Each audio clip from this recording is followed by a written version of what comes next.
When I was 18, I had an experience that still gives me chills every time I think about it. It was during a trip with my parents and a friend of ours, a girl named Sarah. We were over in Sweden, on a road trip heading out to visit a theme park and camp overnight. The plan was simply drive about 8 hours from home, spend the night at a campground, then enjoy the park the next day. But we hadn't made any reservations for the campsite because, honestly, we figured we'd just find somewhere when we got there. As we arrived in the city near the amusement park, we realized we'd need a place to crash that night. So my dad looked online for nearby campsites and found one that seemed good and close by. He gave them a call, but unfortunately, that day coincided with a big soccer tournament, and every spot at the campsite was booked solid. No luck there. My dad made a few more calls, but all the good, affordable options were full or too far away.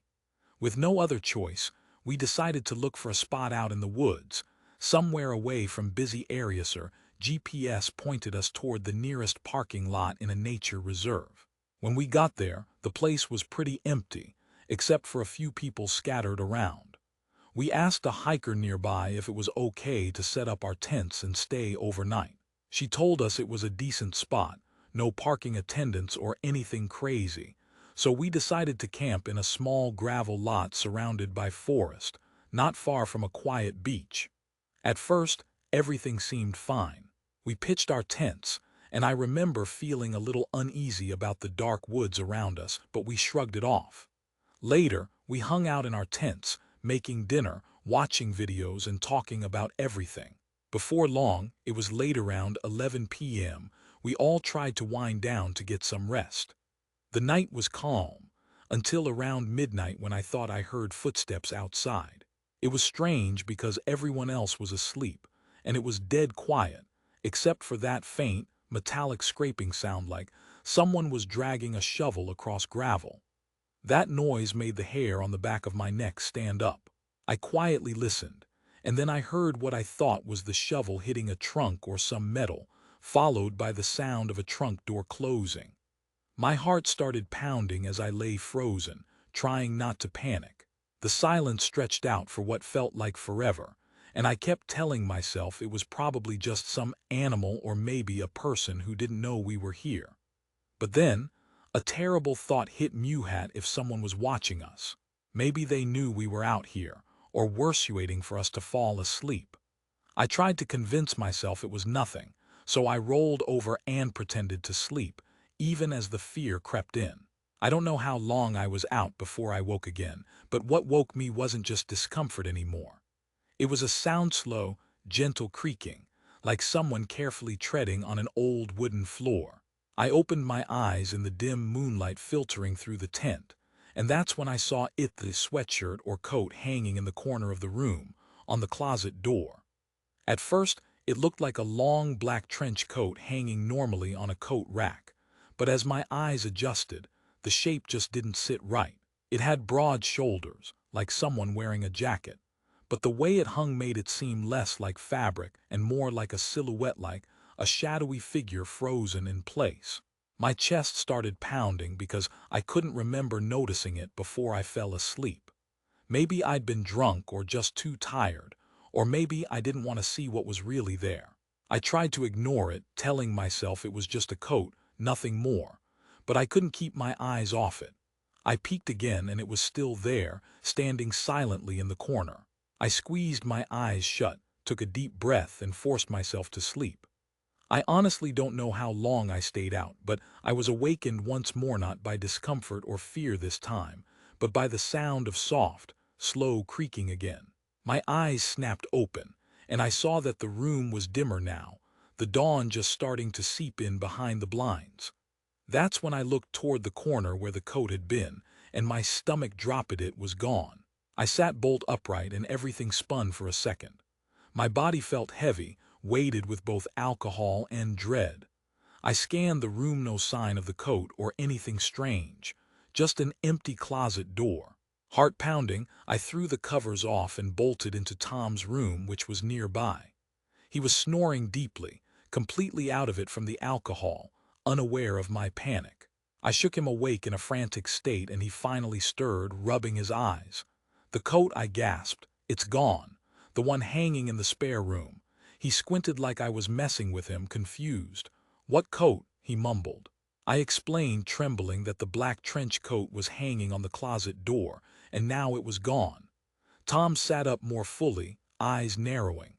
"Dude, I don't own a trench coat. I don't have a coat rack in that room," he said, serious now. I stared at him, waiting for him to say I was seeing things or joking, but his expression stayed grim. "Come see for yourself," I urged.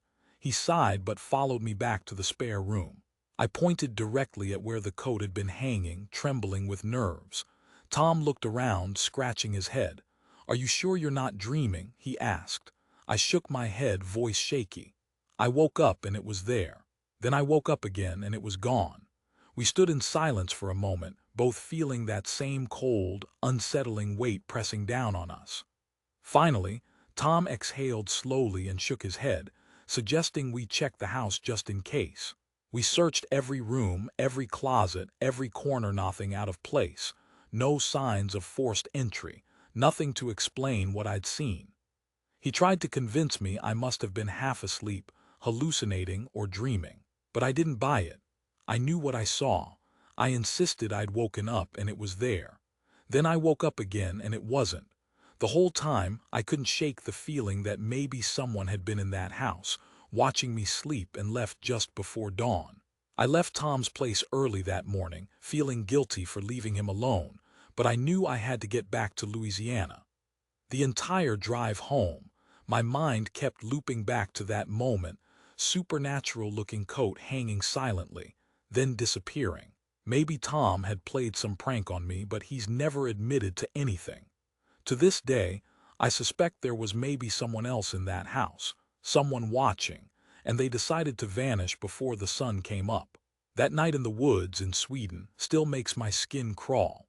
When I was 16, my family and a friend named Anna were on a trip far from home.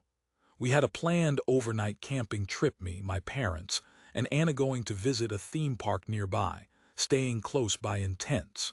We hadn't booked any campsites beforehand, trusting we'd find somewhere once we got there. When we finally arrived in the city near the park, we learned the campgrounds were full because of a big soccer tournament. No reservations, no spots, just packed. My dad tried calling every nearby place, but everything was full or too expensive. Our only option became finding a spot deep in the woods, away from anyone and anything. We set our GPS for a parking lot inside a nature reserve. When we got there, the lot was pretty empty, and there were some folks around the area, so we asked if it was okay to camp overnight. A hiker woman told us the spot was fine. No parking guards or restrictions, she said. So, we decided to set up our tents in a small, lonely gravel lot in the middle of the woods, a 10-minute walk from a quiet beach. It seemed better than pitching on the beach itself, even though a strange part caught my eye: the car parked further away. It looked horrible, no license plate, no one inside, and it was already evening, so nobody else was around. We helped our parents set up the tents, me folks in one, Anna and I in another. It was late, probably around 11 p.m., and the air was cool. We finally finished, and Anna and I kicked back, watching YouTube and munching snacks. We wanted to get to sleep early, around midnight, so we wouldn't be exhausted the next day. I remember lying there with the woods all around us, feeling a little edgy. Just as I was drifting off, that's when I heard it. A metallic shuffling sound, like metal being thrown onto gravel. We both sat up instantly, heart pounding. We whispered nervously, trying to figure out what it was.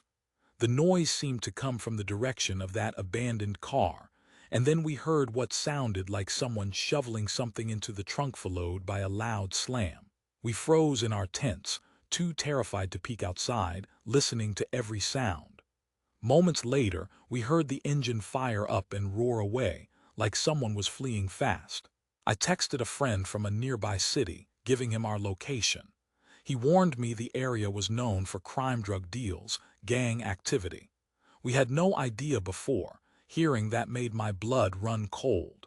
A few minutes later, after that car sped off, We both started to relax a little until out of nowhere, a scream tore through the night. It was a man, loudly, horribly, high-pitched like someone was dying. Both of us sat frozen, terrified that someone was out there. I immediately called my mom, telling her what we'd heard. She answered saying she hadn't heard anything and that it was probably nothing. But I knew better. There was no normal reason someone would scream like that at midnight in the woods. Suddenly, total silence fell. Then I heard footsteps deliberate, stealthy coming close to our tent. We both sat there frozen, holding our breath. I turned off my phone's flashlight so it wouldn't shine outside, trembling as I listened. The steps first circled around our tent, then moved toward my parents' tent, then further to our car, parked nearby. The footsteps stopped, and I thought I saw a flicker of headlights in an unknown car coming back. The glow lit up our tents. I froze, holding my breath as I peeked through the small opening of our tent. I saw the door of that suspicious car slam shut, then speed off again. A moment of relief washed over me until I saw another car pulling up this time, a police cruiser racing past, going in the same direction as the suspicious vehicle. Nothing else happened that night. Anna and I stayed inside the car afterward, locking the doors, feeling safer. I kept watch until around 5 a.m., hearing nothing but quiet. We finally fell asleep, but we woke up drained around 9 a.m., anxious to get out of there. When I told my mom everything, she said she heard footsteps, too heavy breathing, like in movies when someone's hiding nearby, and she'd been terrified. But Dad had slept right through it. We packed our gear as fast as we could, eager to leave that haunted place. Later that day, at the theme park, I looked up the forest area we camped in. What I found made my stomach turn. Just days before we arrived, a man had been murdered there, stabbed to death because of gang-related debt. And even worse, 2 men had gone missing from that same beach, the very spot where we'd almost camped, and they'd never been found. I couldn't shake the feeling that the person wandering around our tents might have been the one responsible, or was someone watching us all along. I still think about that night, about that scream, about the shovel, and about those police cars. Who were they chasing? What was really out there? I guess I'll never know for sure, and that thought still haunts me. And there's one more story from when I was about 6. It's one of those childhood memories that stick with you. I had an older brother named Keith, who was 2 years older than me. I was only 6, and Keith was 8 at the time. Our parents were pretty strict about bed to me at 30 p.m. sharp. If either of us stayed up past that and got caught, we'd be in serious trouble. Our dad was a real disciplinarian. I don't remember if it was a school night or not, but I woke up one night to Keith shaking me awake. He whispered urgently, "Quiet, Mikey, listen." I was still groggy but obeyed. That's when I heard our mom's voice calling us from downstairs, kind of soft, almost like a whisper. I was about to get up to answer, but Keith stopped me. He told me not to go and insisted I listen more carefully. I put my ear to the door that led to the hallway. The voice was quieter, more distant now, but I could still make out our mom's voice calling our names, Keith, Mikey. I argued with Keith, telling him it was probably just her, but he kept insisting it wasn't her. I was mad, probably a little scared, and I told him to stop messing with me. He told me to get closer and listen again. So I slowly tiptoed to the door. I pressed my ear against it, and that's when I heard it more clearly. It sounded like our mom's voice, only it was wrong off somehow. It called out, "Keith, Mikey," but it sounded strange, distorted. Right outside our room, I could see the hallett led to the bathroom, our grandma's room, and the stairs down to the first floor. I could hear the voice clearer, and then I decided to peek. I unlocked the door just enough to look out. What I saw made my stomach drop. The silhouette of a woman. It was standing at the bottom of the stairs, facing upward. I knew immediately it wasn't our mom. Before I could do anything, the woman saw me. She turned and said, "Come down, sweetheart," in a strange, quiet voice. I panicked, slammed the door, and locked it again. I ran back into our room, tears welling up, feeling like I was going to cry. Keith kept telling me, "Yell or scream. Wake Mom and Dad," so we both started stomping on the floor and shouting as loud as we could. Our parents came rushing up the stairs, pounding on the door.